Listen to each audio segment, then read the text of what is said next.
پہلے کی طرح وہ آج بھی اکیلا رہتا ہے. پہلے کی طرح وہ دیر سے آئے گا.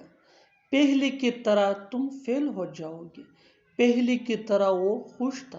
ان جملوں میں ہم بول رہے ہیں پہلے کی طرح. اس کے لیے آپ کو یوز کرنا ہوگا انگلش میں as ever. آئیے کمپلیٹ سٹرکچر سمجھتے ہیں. Sentence plus as ever. آگے ڈیٹیل سے سمجھاتا ہوں مثالوں سے. Let's see some example for better understanding. پہلے کی طرح وہ آج بھی اکیلا رہتا ہے.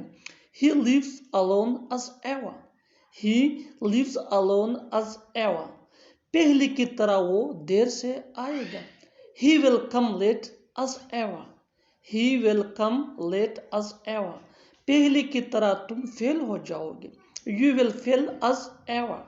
You will fail as ever. پہلے کی طرح وہ خوش تھا. He was happy as ever. He was happy as ever.